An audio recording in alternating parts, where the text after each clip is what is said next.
बिस्मिल्लाहिर्रहमानिर्रहीम, अस्सलाम वालेकुम। आज हमारा जो टॉपिक है वो है मेंस्ट्रुअल साइकिल।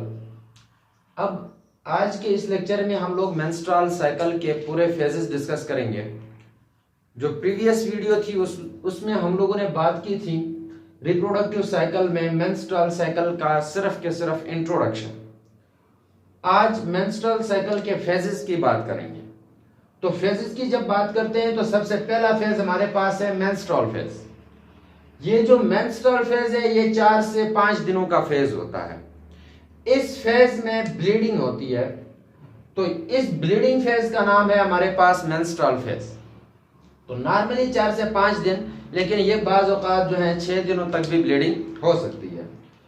अब इस मेंस्ट्रुअल फेज में क्या कुछ होता है, तो सबसे पहला पॉइंट ये है कि मेंस्ट्रुअल फेज में आप लोग माइंड में रख लें कि प्रोजेस्टेरॉन लेवल जो है वो कम होता है। अब प्रोजेस्टेरॉन लेवल क्यों कम है, तो वो इंशाल्लाह लास्ट फेज में हम लोग डिस्कस करेंगे कि व्हाई प्रोजेस्टेरॉन लेवल बिकम लो। फिलहाल मैं डायरेक्ट स्टार्ट करता हूं लो लेवल ऑफ प्रोजेस्टेरॉन से। तो प्रोजेस्टेरॉन लेवल कम होने की वजह से एंडोमेट्रियम की जो वॉल है वो शेड करेगी, मीन्स दैट एंडोमेट्रियम लॉस्ट। हम लोगों ने कहा था कि जब प्रेगनेंसी शुरू होने वाली होती है, यानी फर्टिलाइजेशन होने वाली होती है, तो उस फर्टिलाइजेशन होने के लिए एंडोमेट्रियम खुद को तैयार रखता है। तो जब ये तैयार रखने के लिए थिक बन जाता है, फिर प्रोजेस्टेरॉन लेवल के डिक्रीज होने से, क्योंकि प्रोजेस्टेरॉन ने क्या करना है, मेंटेन रखना होता है प्रेगनेंसी को, तो प्रोजेस्टेरॉन लेवल कम होने की वजह से एंडोमेट्रियम जो है वो लॉस्ट होगी। इस लास्ट में सेलुलर डिक्रीज के साथ जो है ब्लीडिंग होगी, उसे हम लोग कहते हैं मेंस्ट्रुअल फेज। तो इस मेंस्ट्रुअल फेज में एक तो होगा एंडोमेट्रियम लॉस्ट, दूसरी बात लो लेवल ऑफ प्रोजेस्टेरॉन की वजह से स्टिमुलेट होगा हमारा पिट्यूटरी ग्लैंड। ये जो पिट्यूटरी ग्लैंड है इसकी स्टिमुलेशन होगी because of low level of progesterone. जब पिट्यूटरी ग्लैंड स्टिमुलेट हो तो पिट्यूटरी ग्लैंड सेक्रेट करेगी फॉलिकल स्टिमुलेटिंग हार्मोन। तो आप लोगों को पता है फॉलिकल स्टिमुलेटिंग हार्मोन जो है वो फॉलिकल्स को स्टिमुलेट करता है। तो यहां तक जो था ये हमारे पास मेंस्ट्रुअल फेज। अब आते हैं प्री एवोल्यूशनरी फेज। इसको प्री एवोल्यूशनरी फेज इसलिए कहा जाता है क्योंकि एवोल्यूशन से पहले वाला फेज है, यानी कि इसका जो लास्ट डे होगा, मतलब मींस दैट 14th डे, इस डे में होगी ओवुलेशन। तो यहां पर जो प्री एवोल्यूशनरी फेज या फिर प्रोलिफरेटिव फेज जो है ये हमारे पास 6 से 14 दिन तक का होता है। अब इस 6 से 14 दिन में होता क्या है, सबसे पहली बात तो ये है कि अभी हम लोगों ने कहा कि एफएसएच का लेवल जो है वो इंक्रीज है, क्योंकि प्रोजेस्टेरॉन का लेवल कम था, जिसकी वजह से पिट्यूटरी ग्लैंड जो है वो स्टिमुलेट हुई थी। तो पिट्यूटरी ग्लैंड के स्टिमुलेशन की वजह से एफएसएच रिलीज हुआ। अब ये जो एफएसएच है ये स्टिमुलेट करेगा फॉलिकल सेल्स को। तो फॉलिकल सेल्स जो हैं जब स्टिमुलेट हो by the action of follicle stimulating hormone, तो वो चेंज होंगे इनटू ग्राफियन फॉलिकल में। ओवरी के अंदर फॉलिकल सेल जो है वो ग्राफियन फॉलिकल में चेंज होंगे। अब ये वाले मैकेनिज्म हम लोग ऑलरेडी डिस्कस कर चुके हैं ओवरी के स्ट्रक्चर में। अब आप लोगों को यह भी पता है कि जो फॉलिकल सेल्स हैं वो रिस्पॉन्सिबल होते हैं फॉर सिक्रीशन ऑफ एस्ट्रोजन। तो यहां पर फॉलिकल सेल क्या करेंगे, एस्ट्रोजन को सिक्रीट करेंगे। अब एस्ट्रोजन जो है सिक्रीट हो रहा है, इट मींस दैट कि एस्ट्रोजन का लेवल इंक्रीज हो रहा है। तो the increase in estrogen level will repair the endometrium again। अब ये एस्ट्रोजन एंडोमेट्रियम को दोबारा से तैयार करेगी, फॉर प्रिपरेशन करेगी फर्टिलाइजेशन के लिए, इम्प्लांटेशन के लिए। तो यहां पर एंडोमेट्रियम तकरीबन 2 से 3 मिलीमीटर थिक हो जाती है। 2 से 3 मिलीमीटर एंडोमेट्रियम थिक होगी और ग्लैंडुलर होगी। फिर आएगा 14th डे। तो इस 14th डे में एस्ट्रोजन लेवल, हम लोगों ने कहा था एस्ट्रोजन लेवल हाई है, तो because of high level of oestrogen will stimulate the pituitary gland. हमारी जो पिट्यूटरी या पिट्यूटरी ग्लैंड है उसको स्टिमुलेट करेगा फिर से एस्ट्रोजन। एस्ट्रोजन ने स्टिमुलेट किया पिट्यूटरी ग्लैंड, पिट्यूटरी ग्लैंड ने क्या किया, अब पहले क्या कर रहा था, पिट्यूटरी ग्लैंड स्टिमुलेट हो रही थी because of low level of progesterone, तो जिसमें एफएसएच की सिक्रीशन होती थी। लेकिन यहां पर एस्ट्रोजन लेवल जो है वो इंक्रीज होने की वजह से फिर से स्टिमुलेशन हो रही है पिट्यूटरी ग्लैंड की। तो ये जो पिट्यूटरी ग्लैंड है वो एस्ट्रोजन लेवल हाई होने की वजह से ये करेगा एफएसएच को डिक्रीज। यानी सिंपली अगर कहूं तो ये बात कि एस्ट्रोजन जो है पिट्यूटरी ग्लैंड को हुक्म देगा कि भाई आपने एफएसएच की सिक्रीशन को कम करना है, जबकि आपने करना है ल्यूटिनाइजिंग हार्मोन की सिक्रीशन को बढ़ाना है।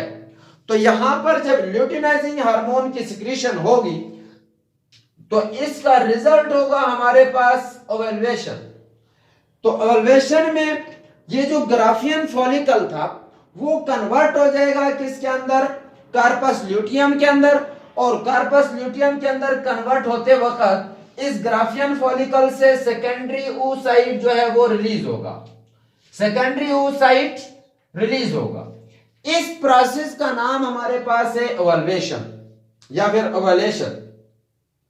14th डे कहते हैं फर्टिलाइजेशन के लिए बेस्ट डे है, तो वो इसलिए है क्योंकि 14th डे में सेकेंडरी oocyte जो है वो रिलीज होता है। और आई थिंक कि 2 दिनों तक जो सेकेंडरी oocyte है वो हमारे पास फेलोपियन ट्यूब के एम्प्यूला में स्टे कर सकता है, जबकि स्पर्म जो है बाज बुक्स में लिखा होता है कि 72 आवर्स, लेकिन बाज बुक्स में इतना भी है कि 4 से 5 दिनों तक जो है स्पर्म स्टे कर सकता है। तो मोस्ट चांसेस ऑफ फर्टिलाइजेशन जो है वो हमारे पास 14th डे में होगा। अब यहां तक थी हमारे पास जो है बात प्री एवोल्यूशनरी फेज या फिर प्रोलिफरेटिव फेज की। अब हम लोग देखते हैं सेक्रेटरी फेज या फिर ल्यूटियल फेज। कार्पस ल्यूटियम का बनना और फिर कार्पस ल्यूटियम का कार्पस एल्बिकन्स में कन्वर्ट होना। तो ये जो ल्यूटियल फेज है इसमें क्या होता है, जब कार्पस ल्यूटियम बना, after formation of corpus luteum the progesterone level increase. अब ये जो कार्पस ल्यूटियम है इसको मैंने जब आप लोगों को ओवरी पढ़ाया था, स्ट्रक्चर ऑफ ओवरी, तो उस वक्त बात भी की थी कि कार्पस ल्यूटियम एक्ट करता है temporary endocrine gland, means that कि ये कुछ हार्मोन सिक्रीट कर रहा है। तो ये कार्पस ल्यूटियम सिक्रीट करेगा किस चीज को, प्रोजेस्टेरॉन को। तो यहां पर प्रोजेस्टेरॉन की सिक्रीशन की वजह से प्रोजेस्टेरॉन लेवल अप, जब प्रोजेस्टेरॉन लेवल अप तो फिर से एंडोमेट्रियम थिक। प्रोजेस्टेरॉन लेवल जब बढ़ेगा तो प्रोजेस्टेरॉन एंडोमेट्रियम को थिक बनाएगा, यानी कि ये थिक बनेगी अप टू 5 mm। अगर अब ये हमारे पास जो है फिर से तैयारी हो रही है, ये जो तीसरा फेज है ल्यूटियल फेज है, फर्टिलाइजेशन के लिए, इम्प्लांटेशन के लिए जो है एंडोमेट्रियम तैयार हो रहा है। तो इसमें अगरचे फर्टिलाइजेशन होनी है तो कार्पस ल्यूटियम जो है वो मेंटेन रहेगा। अगरचे फर्टिलाइजेशन होनी है तो ये जो कार्पस ल्यूटियम 14th डे में बना था ये मेंटेन रहेगा। मेंटेन रहने का मतलब क्या है कि इसमें प्रोजेस्टेरॉन लेवल जो है वो रिमेन इंक्रीज, क्योंकि progesterone is responsible for the maintenance of pregnancy. तो अब प्रोजेस्टेरॉन लेवल मेंटेन रहेगा, इसका मतलब ये होगा कि प्रेगनेंसी के चांसेस जो है वो है, यानी कि फर्टिलाइजेशन हुई है तो एंडोमेट्रियम ने थिक रहना है और प्रेगनेंसी होनी है। लेकिन इन केस अगर फर्टिलाइजेशन ने नहीं होगी, फर्टिलाइजेशन ना होगी, फर्टिलाइजेशन जब ना होगा तो फिर कार्पस ल्यूटियम जो है वो चेंज हो जाएगा कार्पस एल्बिकन्स के अंदर। जब कार्पस ल्यूटियम नहीं रहा इट मींस दैट के प्रोजेस्टेरॉन लेवल जो है वो डिक्रीज होगा।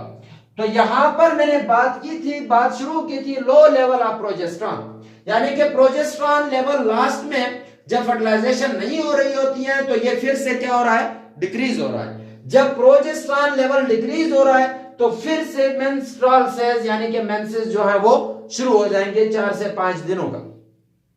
तो ये साइकिल जो है पूरे महीने में ये चलता रहेगा। जब अगर फर्ज करें अगरचे फर्टिलाइजेशन होनी है तो फर्टिलाइजेशन के रिजल्ट में फिर आगे होगी प्रेगनेंसी। तो यहां तक जो कुछ था ये हमारा टॉपिक था मेंस्ट्रुअल साइकिल, जिसको हम लोगों ने ब्रीफ सा डिस्कस किया और क्लियर किया अपना कंसेप्ट को। इंशाल्लाह नेक्स्ट लेक्चर में हम लोग इसके डिसऑर्डर्स जो हैं वो डिस्कस करेंगे। तो आज के लिए इजाजत चाहूंगा। अस्सलाम वालेकुम।